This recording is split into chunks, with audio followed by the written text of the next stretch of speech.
Big Boar Barbecue presents Seven Rivers Racing on KQEG TV with Dan the Voice Duggan, Billy Doc Niles, and Paul the Statman Riker. Brought to you by Big Boar Barbecue, Highway 16 West Salem, in La Crosse on 3rd Street downtown and George and Gillette Street. Big Boar Barbecue, now that's a mouthful. By Carey Heating and Air Conditioning, your residential specialist, serving the La Crosse area since 1929. Carey Heating and Air Conditioning.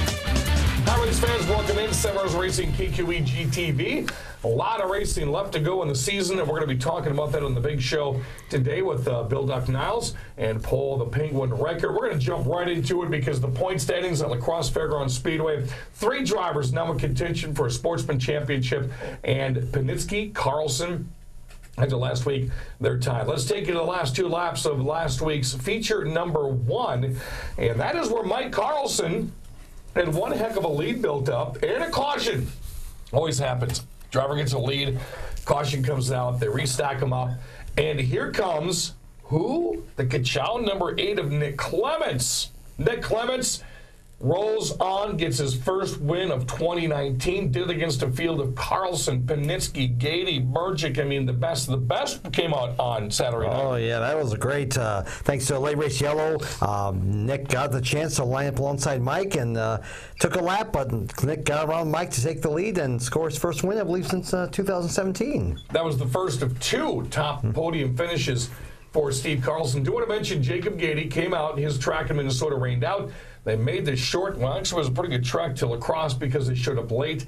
No practice, and Billy Doc Niles, you were a late model driver. How easy is it to come off the trailer, no practice, and qualify with a 19.667? Not very easy at all. That's why I, on Facebook earlier this week, I nicknamed him Dick Trickle Gady, because that's obviously a classic trickle move right there. Showing up at qualifying, no practice time, just warm the engine up, go out and set fast time. That's really impressive. And then the second feature, he starts on the 3rd row and the seas just part. By the 5th or 6th lap, there he is in the lead and he's off and nobody's going to touch him. Panitsky and Carlson both hoping for a caution flag, not going to get it. Gady gets his first La Crosse feature win of the season. Now, see, we just jumped out of script there because now Paul's searching to go, where am I supposed to be at? Because Paul was supposed to do that one right there. I'm sorry, Paul. It's Gady's first win, by the way, since 2017. And he was enjoying that. The sportsmen got a little bit interesting, Paul Penguin. Yeah, they did. Tom Leafy looked like he was on the way to victory, but then him and Jeff Thompson made some contact. Chris Webber got the lead, and he ends up claiming the win. But then, this is also while Sam Niles earlier in the race is leading that race and kind of gets spun. Yep. But then along came post-race inspection, and we had some issues. Yes. Second. Niles, would you explain real quickly in 30 seconds what is a ride height stick? The ride height stick stands about this high, and if your frame touches the ride height stick, you're too low, and you've been tossed out. You've been disqualified. And unfortunately for Lethe, Vian, and my nephew Sammy, all 3 of them hit the stick last Saturday night. All 3 of them were tossed from the feature, moving everybody up. So now after that, Chris Webber inherits the lead. What is he, like 3 feature wins this year already? You know, Lethe just a mere 6 points behind him, and Thompson just 8 points behind. This goes from a blowout lead from Lethe to now a really great points battle. Hobby Stocks, Paul Penguin. Anna Moore got to a pretty good lead, but point leader Caleb Hardy started closing up on him and made things interesting down the stretch. I think he got down to like about 2 car lengths, but Adam still held on to claim the victory. As we go down to the Hornets, I'll tell you what, whoever gets in the red number 1, no matter what number they put on this thing, it's been Andy Barney, it's been Garrett Tickey, it's been Patrick Tickey. Hunter Miller, one of the other brothers, hopped into the car on Saturday night, and man, did he make that thing look quick. But just a couple of laps remaining, as you see right here. Jimmy Bjorkman doing what he does best, powered as his 28 machine at the top spot. Yeah, Bjorkman, that's 2 features in a row for him. Obviously, now Catnip pulled him up the point standings, but that's twice in a row. He's also had to hold somebody off to win that feature. So great job by Jimmy. Used his outside line to get where he did, and then used the inside the last 2 laps to hold off Hunter Miller. Former track champion Chris Thunderberg did not win the Hornet feature, but he does have another claim to fame of a championship that he took home Saturday night. Yes, Chris won the novelty event, which was the pylon race. It's similar to that bouncing a tire, but you got a pylon on the hood. Cone on your car, and you're trying to balance that thing around, as you're going to see right here in the video. We had, I think, 3 cars remaining till about the last lap. And it was John Hebner decided, hey, I got to be able to catch Chris Berg. Got on the throttle in the back straightaway, and that thing was already hanging off as it was. I watched that on tape. How did that stay on as long as it I don't know. I mean, and you can see, you can watch the drivers as they're wiggling. Even Chuck Deary noticed it in the tower. The drivers were wiggling back and forth on the front straight on the turn 1 to try to get the pylon to scoot back over on the hood. That was interesting. That was a fun one to call. I want to see him do it late models. Yeah, that would be hilarious. Well, like I was saying, that was the longest Hornet race I'd ever called in my life because they were driving so slow. Late models would be worse. Yeah. What's coming up this week? Paul Penguin. Well, we've got a great show with late model sportsman, hobby stocks, the street stocks back in action. Hold on. I know where Bill's going with this. What racing do we have this weekend, Paul Penguin? Racing? Yes. We have late models, sportsmen, hobby stocks, street stocks, and the minivans back in action. What else is going on at the Speedway this weekend? Hairball! See, he knows going to save it for him. Our fans that have not seen this group before, which I have, I think, twice, and I hope to be back from Tomah to I've seen them twice in the last year. What is Hairball? Hairball is a group of guys that plays a lot of 80s hair metal, and what they do is they got 3 different lead singers who go into a closet or a room off on the side of the stage, come out dressed as the lead singer of one of your favorite 80s metal bands. Poison, Rat, Twisted Sister comes out as Dee Snider, Queen, Guns N' Roses, Alice Cooper, AC/DC, and they all take their turns. They do Kiss, which is phenomenal, Prince. And if you've never seen it before, it's amazing. It's a bombastic celebration of 80s hair metal. If you haven't seen it, if you're watching Thursday night, get to the Speedway tomorrow night. This is going to be a fun concert to be at. And of course, I'm going to try to get, I got my camper's still been parked since Oktoberfest, so I got short time to try to get that cleaned up and get the airs tire pumped up, but I do want to get out there this weekend. They do have an opening band, too. I think the opening band starts at 6. And then Hairball starts somewhere around. Gates open at 6. I think the opening band starts at 7. Okay, and I can't remember right at the top of my head who the opening band was. Wicked Garden. Wicked Garden. Very good, you Paul. Know that? I got it. All right, if people are watching the show on Thursday and Friday, they want advance tickets. Where do they go, Paul?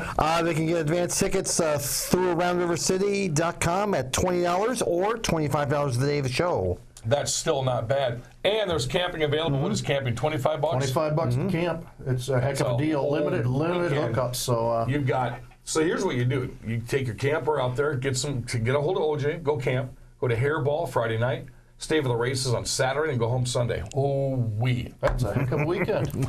When we come back, we're going to hit you with the Tomah Sparta Speedway, the 6th annual Tim Meyer Memorial Shootout happened last weekend. It was simply outstanding. Got a really, really cool note to pass along to you about who the Hornet winner was. We'll tell you about that why coming up next. You don't have to fly to Kansas City to get great barbecue. Spring has sprung, the grass is riz, and Big Boar Food Truck is back in biz. Yes, the Northside Food Truck at George and Gillette Street is back in business. Stop by for lunch or dinner, enjoy our pulled pork, chopped brisket, fresh cut fries, sweet potato fries, cheese curds, and our own baked beans and coleslaw. Watch for ribs and chicken on select days. Big Boar is back at George and Gillette, and still a delicious mouthful. Yeah!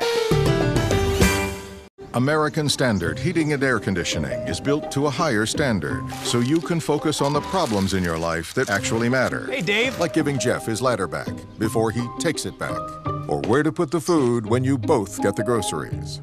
Or the doggy door that just became a raccoony door. Whatever you're worrying about, it won't be this. American Standard Heating and Air Conditioning, built to a higher standard. Carey Heating and Air Conditioning, your 2018 American Standard Building a Higher Standard Award winner. Call Carey today for your free estimate. Welcome back, race fans, Simmers Racing KQE GTV brought to you by Big Boar Barbecue. We're taping the TV show there next in 2 Wednesdays, August 7th. Come on out. We'll be there at 6. Matt Henderson's going to have his super late model and his late model out there. We're going to be eating a lot of good tasty treats from Big Boar like we normally do. And 608 Piston Pounders are going to have their car show out there again. So looking forward to that. Oh, We'll be looking for you. Yeah. I wanted to bring all 9 or 10 vehicles out, not just 1 or 2. You're taking 2 days to do it. This is true. And we can't trust Paul in one of his nice rides. 5th annual Tim Meyer Memorial Shootout was at the Tomah Sparta Speedway. You know, if it didn't feel, and this is true, it felt like it was 136 in the announcing tower. Yeah. I lost a couple of pounds. 120-something on the track. If that temperature would have been 80, Billy Doc Niles, we'd had 1,000 people on the hill because you saw the results from last year. Oh, yeah, that's it was amazing that, you know, it's hot out. We know it. You just got to suffer through it to stay hydrated and check out the races, support your local short track. But still, the racing on the track, the videos I've seen for what happened at Tomah last week, outstanding racing there. So we go to the Hornets. Going to share the last 2 of this one right here. Jaslyn Jazzy Meyer had an opportunity not once but twice to win features this year. Incidents happened on the last lap of both races. Then she comes out, finally gets a feature win. And the way she kept pressure on everybody last Friday night, especially with former track champion Alex DeVito finally trying to catch her in the 0-9. It was her night, and not only did she pick up her 2nd feature of the year, should have been her 4th.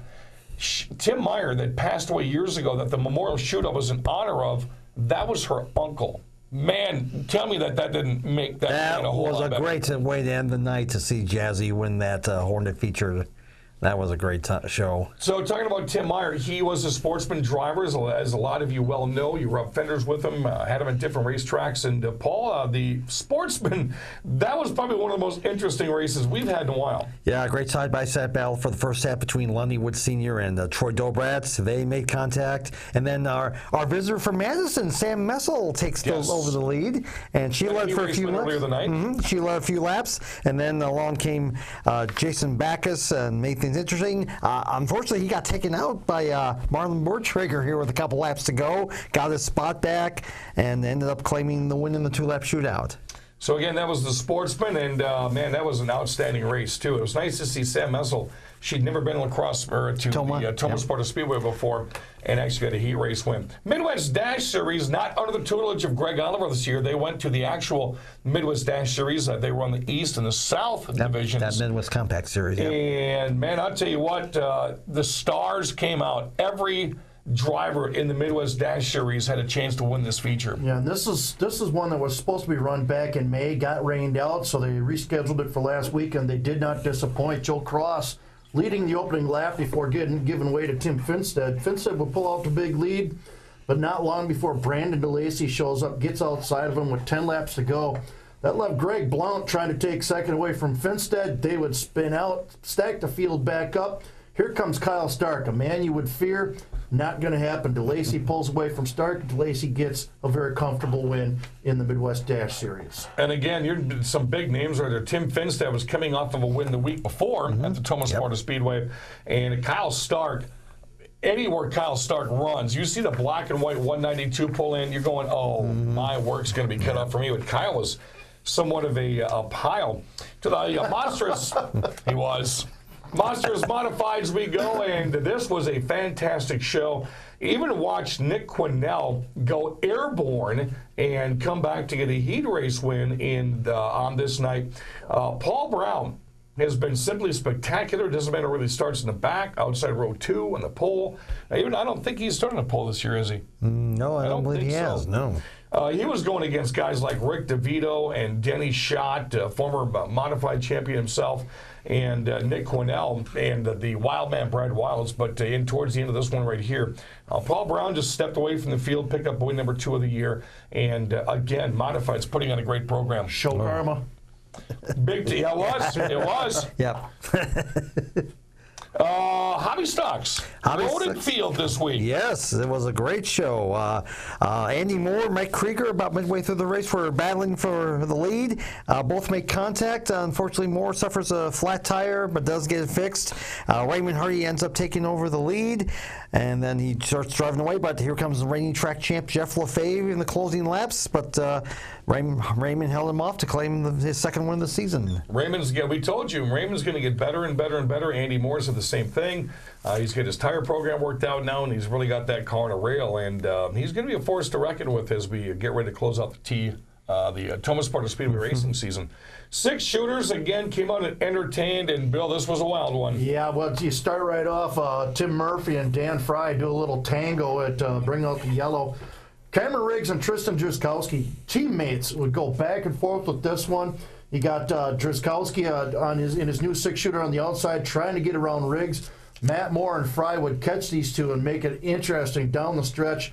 Moore and Fry trying everything they could to get around these two. In the end, Riggs would hold on to the lead, capture his first Tomah feature, and get to ring that bell in victory lane. And Tristan Drzyzkowski brought in his new Nissan Maxima. He was horrible in qualifying, horrible in the heat race, and they got things figured out before the feature and put an impressive show right towards the end of that one right there. Coming up at Daytona, the return of the legends. Man, that was a blast to announce them. They've been touring all over the place. They run at Elko. They run at Dells Raceway Park. Hawkeye Downs in Iowa. And then the Bandoleros are going to be back out again. And the entertaining outhouse race as well. You've never seen the legends at Tomah, have you? No, I have not. I've seen legends everywhere but Tomah. So I've seen the videos that you guys provide, but that's just amazing that they get around that track as good as they do at other tracks. Yeah, if you didn't see them the first time a few weeks ago, get out to Tomah next Friday, August 2nd, and see them. They're going to be a lot of fun. Point standing's not as close as you would see like at Dells Raceway Park or Crosse Speedway, but there is a lot of room, wiggle room for people to really try to get a track championship. Brad Wilds leads the modifieds. David Borntrager now has 16 point over Lannywood Senior. He just took that lead from him 2 weeks ago. That's your closest point battle right there, and that's good. And you only got 28 back to Schiller, so great 3-way battle there going down the stretch. Schiller would have taken a couple of weeks off, and in a bad week, Schiller would be right there as well. Hobby Stocks, Andy Moore's led since night number 1. Leads Raymond Hardy. Hornets, it's still Jordan Meyer and Jordan Finch. The Jelly Bean leading the way on that one. She leads Jaslyn Meyer at 26. Dan Fry, big lead in the 6 shooters. Paul Finch, big lead in the mini stocks. And they're going to be interesting. There's an outhouse race coming up. We're going to see how well that Dan Fry, Dustin McCracken, and Tim Murphy can pull the teepee. Yeah, it's going to be a lot of fun. When we come back, gentlemen, that we don't want to watch him pull teepee. We want to watch him race Hornets, and we want to watch him race street stocks. Jake Schomers. Well, in both. Quattro next on KQEG TV.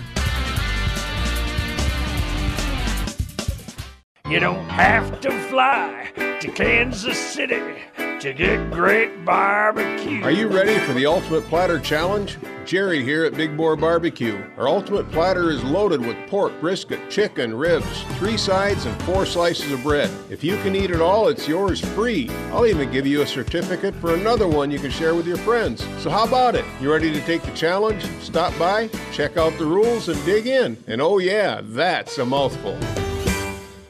American Standard Heating and Air Conditioning is built to a higher standard, so you can focus on the problems in your life that actually matter. Hey, Dave. Like giving Jeff his ladder back before he takes it back.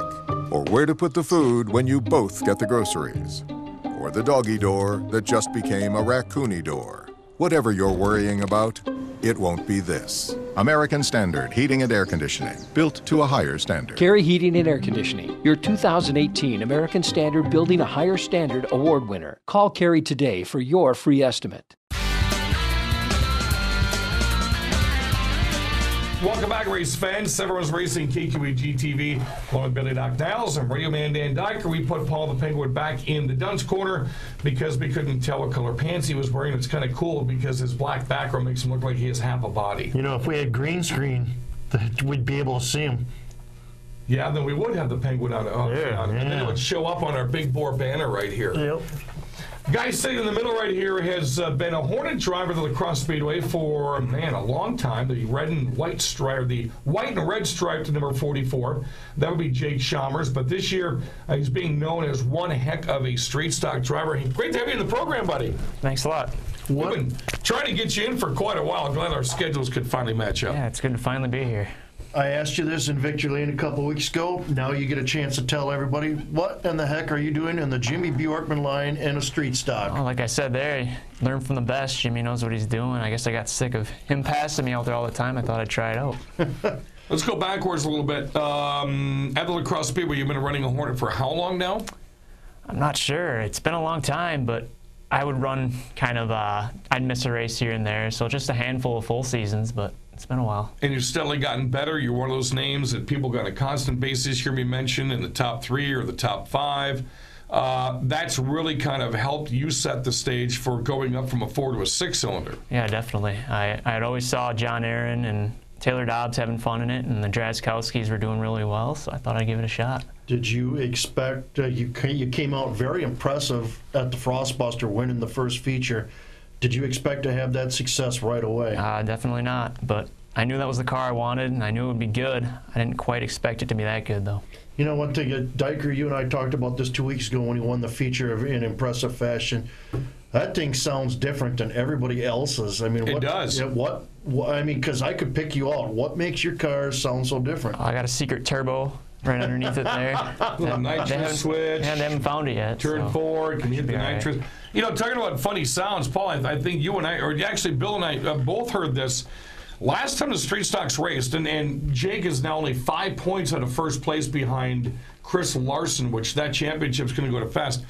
Chris Larson's car sounded like it was going to blow up here about 2 weeks ago. That high, windy noise. I mean, did you hear that, or were you kind of thinking, "Ooh, is that my car or somebody else's?" Yeah, you can hear it when you're coming. It's kind of like my Hornet car. You must have like a straight pipe or something coming out. But it was. I had never heard that coming out of the Red 42 before. Yeah.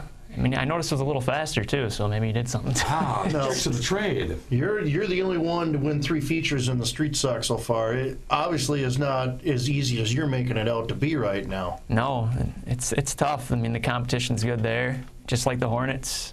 It's tough. Now, one thing we talked about on the radio show last week, I think we dabbled in the TV show a little bit, is Acuras, which to me was... That's not a family sedan. It's not something you find in a junkyard. Acuras are like in the luxury class, because I could never afford a brand new one up until we made riches doing this show.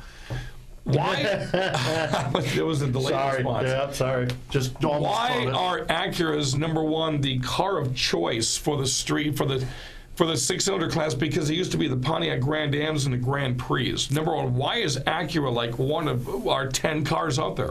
I'm not sure. I mean, I don't know who started. I think it was No Limits Racing. They kind of got into it, like you had mentioned before. I mean, they have the horsepower, but there's a lot of other cars that have it too. Now, you've got something that I really didn't understand until, we had John Burbach on the program, as a matter of fact, and we mentioned you, and he said, man, that guy's going to be hard to catch. And he didn't call you a cheater, didn't say it was unfair. He just straight out said, that is a fast car. And I said, why? That's a 6-speed. Nobody can ever find those because they want to find them. No. Tom Farrow found one, and John Burbach begged him to find out what junkyard he got it in. He wouldn't tell him. What differentiates your 6-speed Acura from somebody else's that's real close? Well, I mean, sometimes in the automatics you get stuck maybe in 3rd gear or something, and you can't get that run coming out of the corner. So that's basically what it is. You can stay in 2nd gear and get that run out of the corner. So you're talking automatic or manual? No, in a manual you can get that run out of the corner. It's just a little quicker. So the 6-speed, what gear you running it in? Or I stay in 2nd. Stay in 2nd? Yep. Okay. So I kind of figured all the classes that run on the Action Trek quarter mile, I thought everybody would run 2nd no matter what it was. Yep. Well, sometimes you got to run 3rd. It just depends. I mean, a 6-speed, if you had bigger tires, but 2nd's probably the way to go. Now, we've seen the emergence of a couple of teams in the street stocks. Are you associated with anybody? Do you run to anybody for advice? Or no teams, but, I mean, I'm friends with most of those guys. I mean, I think, what is it? DZR Racing. Yep. They know what they're doing. And No Limits Motorsports and the Larsons. They have their thing going. Yeah. Well, there's I think 3. If they're all racing the same time, there's 3 brothers. Yep. Well, I think it's a dad and 2. Yes, dad and 2 sons. and they have pretty much dominated the street stock class. They're always right there the past couple of years, and now they're doing it in minivans as well. Yeah. Now, so you say you get along great with the Larsons, so what's the conversation like over a beer after a feature? Well, it depends. I mean, a couple weeks ago I got into both of them, so I mean, kind of had to apologize for that, but it's pretty civil for the most part. Now, this battle, of course, you're only 5 points back. You have just charged onto the scene over the past 3 weeks, and Street Stock's race this weekend. You have 2 races, regular season races left before Oktoberfest. When you started the year, did you think that your name would be in the conversation for a championship? No, not really. I mean, I was hoping it would turn out that way. I didn't know which division, but like I said, I knew that was the car I wanted, and I thought if I just kept it clean, I'd have a shot. And then you're also looking at 4th in the Hornets with an outside chance of nailing that one down. Yeah, that's a tough division right there. I mean, you got Jimmy, Bjorkman, Mark Bornitz, and I think Berg is 3rd. Yeah. That's going to be tough. Now, you got a shot at both these championships. Only 5 points out Street Stocks, 23 points out in the Hornets.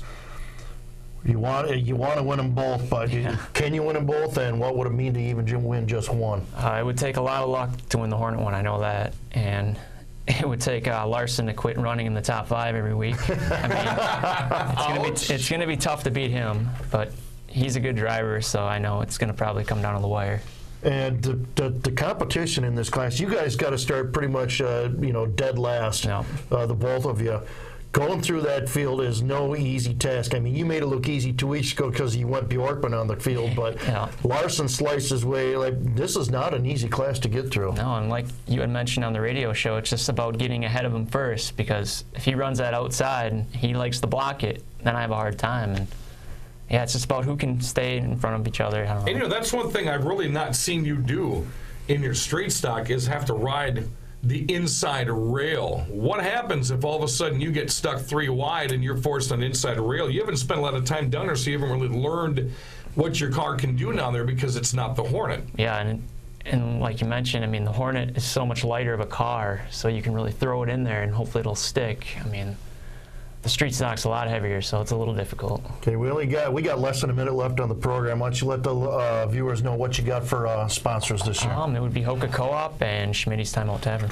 Love the wings there. They're awesome. That's all he's got. And, of course, out of his back pocket, he's doing a lot of fun himself. He's been a thrill to watch this year, especially in the street stocks. Jake Schomers, 5 points behind Chris Larson. He's also running 4th behind Chris Thunderberg, Jimmy Bjorkman, and Mark Bornitz. And the Hornets. It's going to be an exciting rest of the year and Oktoberfest for this guy, Jake Schomers. Appreciate you coming to the program. Thanks for having me, guys.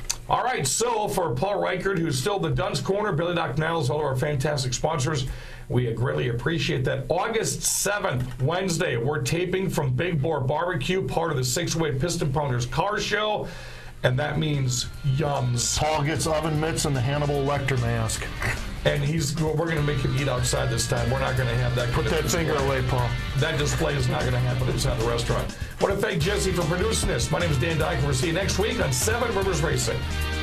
You've been watching 7 Rivers Racing on KQEG TV with Dan the Voice Dyker, Billy Doc Niles, and Paul the Statman Reichert. Brought to you by Big Boar Barbecue, Highway 16 West Salem, in La Crosse on 3rd Street downtown and George and Gillette Street. Big Boar Barbecue. Now that's a mouthful. By Carey Heating and Air Conditioning, your residential specialist, serving the La Crosse area since 1929. Carey Heating and Air Conditioning. Thanks for watching 7 Rivers Racing on KQEG TV. You don't have to fly to Kansas City to get great barbecue. Spring has sprung, the grass is riz, and Big Boar Food Truck is back in biz. Yes, the Northside Food Truck at George and Gillette Street is back in business. Stop by for lunch or dinner, enjoy our pulled pork, chopped brisket, fresh cut fries, sweet potato fries, cheese curds, and our own baked beans and coleslaw. Watch for ribs and chicken on select days. Big Boar is back at George and Gillette, and still a delicious mouthful. Yeah!